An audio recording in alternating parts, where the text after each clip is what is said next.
The Just Pearly Things. Those are some aggressive contracts that they're writing over there in the Just Pearly Things world. 80/20 is crazy, bro.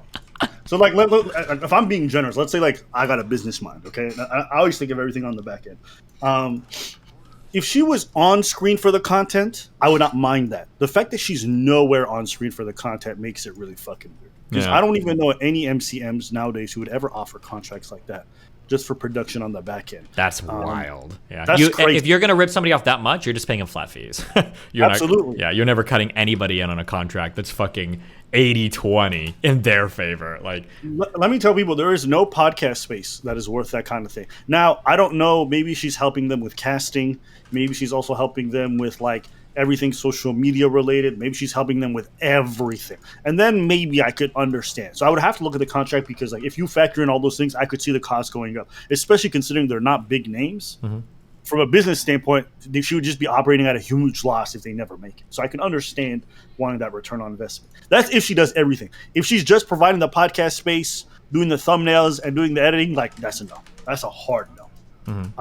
And that's a big L for them. But if they want to sign those contracts, that's on them. How did you feel about them trying to cancel her for all the racial stuff?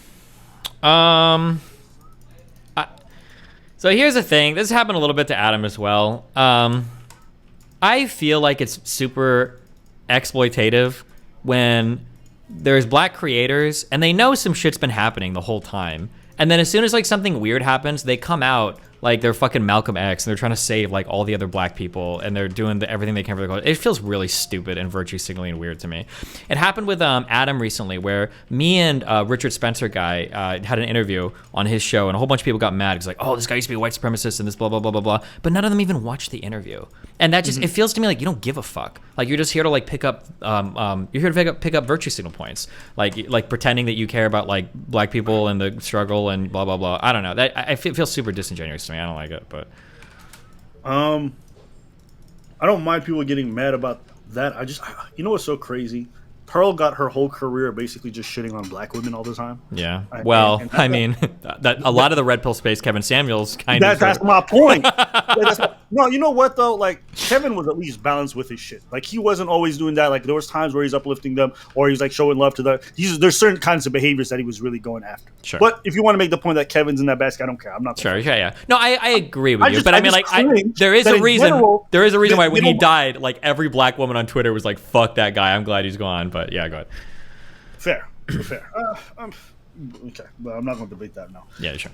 My thing is, these guys said nothing the entire time. They were like, showing it love. This is fantastic, great. Pearl, do your thing. Like she used to have early videos where it's like she played on her race all the time. Whitest girl in the world listens to rap for the first time, or like whitest girl in the world discovers. I don't know. Just name some rapper. It doesn't matter. She would do that all the time. And now she starts to make a name for herself, just constantly changing her MO. And all of a sudden, she does this one interview, and everyone's like, "Wait, how does she feel about black people?" Yeah, that's what I'm. Yeah, and like the guy's like talking about all these contracts. Blah blah. I was like, okay, well, why didn't you say anything at the time? Like, you didn't give a fuck about Nigerians or Africans or anything. Like, you're pandering now because it's popular too. Like, fuck you. If anything, it's even worse that you knew about this for how long and you didn't say anything. Like, that's bullshit. Yeah, and that just triggers me. Fuck it. And it's especially irritating because I thought this was fucked up as soon as I heard about it. Because I remember talking to her about it on the Adam Sosnick show. I think I might have given her a little shit about it on Sneaker Show because she told me initially, yeah, we hire out all of our people in like fucking India and shit. I'm like, what the fuck? That sounds really fucked up. Cheap labor. Huh? Cheap labor. Yeah, it is. But like nobody cared until it was popular too because of the Fuente shit. And it was like, fuck you guys. Weak. Yeah. I thought that approach to it was I thought it was crazy. Like, oh, now you guys see something wrong with it. So I didn't even really cover it. Because I think her biggest sin on that whole thing was basically just inviting this dude on and then just sitting there quietly like some fucking broken bitch. You know what I mean? Not like even sitting there quietly. She was like laughing along with it. It was pretty rough. Yeah. Like, of course, this girl, man, she hit me up. I think it was like a year and a half ago to do like a podcast. She hit me up, like, I have one of the fastest growing podcasts. Check out this viral video. And I always thought it was so weird that a white woman was coming around like doing exclusively mostly just interviews with black women telling them they're unreasonable and ridiculous. I'm like, it's fine if you want to make that your mantra in your job, but like, why is it that you're only talking to black women online? That was really weird to me. And so just optically, like, I never wanted to work with her from that point, and I just never got involved. But I just think now all of a sudden everyone's like, oh, could you believe it? I'm like, yeah, you motherfuckers, you didn't think it was weird? Yeah, you were working with her.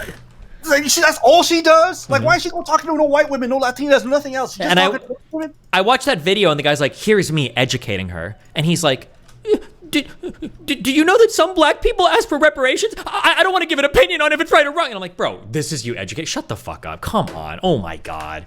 Kill me. They all had to massage her anus because they wanted to get on that platform. Yep. And so they knew what to say and how to do it in order to be able to work Yeah. with her. Yeah. But now that the tides have changed.